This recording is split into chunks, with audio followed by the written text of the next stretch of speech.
দিন বাগৰিছে এতিয়া বছৰো বাগৰিব লৈছে কিন্তু ৰিয়ান পৰাগ টিম ইণ্ডিয়াৰ মেইন দলৰ পৰা বাহিৰ হোৱা বহুত সময় হৈ গ'ল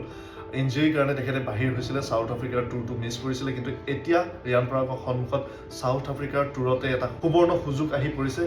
যি আঘাতৰ বাবে ৰিয়ান পৰাগ দলৰ পৰা বাহিৰ হৈছিলে সেই একে ধৰণৰ আঘাতৰ ফলতে এতিয়া ৰিয়ান পৰাগ দললৈ প্ৰত্যাৱৰ্তন হোৱাৰ সুযোগ আহিছে কাৰণ আমি দেখিবলৈ পাইছিলোঁ অষ্ট্ৰেলিয়াৰ লগত যি ODI মেটচ হৈছিলে তাত सरपंच अर्थात श्रेयस अय्यर आघातप्राप्त হৈছিল আৰু 4 নম্বৰ স্থানটোত এতিয়া কোন খেলিব তাক লৈ এক জল্পনা কল্পনা সৃষ্টি হৈছে ৰিয়ান পৰাগ যেহেতু নেকি বেটিং অলৰাউণ্ডাৰ হয় আৰু ইণ্ডিয়ান কণ্ডিশ্যনত ৰিয়ান পৰাগৰ গুৰুত্বপূৰ্ণ ভূমিকা আছে সেই ফালৰ পৰা ৰিয়ান পৰাগৰ কাৰণে এক সুবৰ্ণ সুযোগ অষ্ট্ৰেলিয়া এৰ এগেইনষ্টত 3টাকৈ কনজিকিউটিভ 50 কৰি ইতিমধ্যে ভাল প্ৰদৰ্শন কৰি থৈছে তাত প্লেয়াৰ অফ দ্য সিৰিজ হ'বৰ কাৰণে সক্ষম হৈছে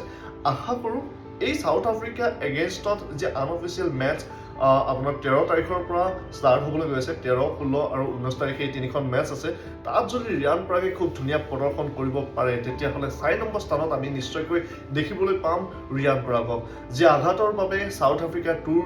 মিছ কৰিবলগীয়া হৈছিলে সেই আঘাতৰ অৰ্থাৎ অন্য এগৰাকী প্লেয়াৰৰ আঘাতৰ ফলতে এটা ৰিয়ান পৰাগ ঘূৰি আহিবনে দললৈ এয়া এতিয়া প্ৰশ্ন কিন্তু উই আৰ লুকিং ফৰৱাৰ্ড কি ৰিয়ান পৰাগে খুব ভাল খেল প্ৰদৰ্শন কৰক আৰু দললৈ ঘূৰি আহক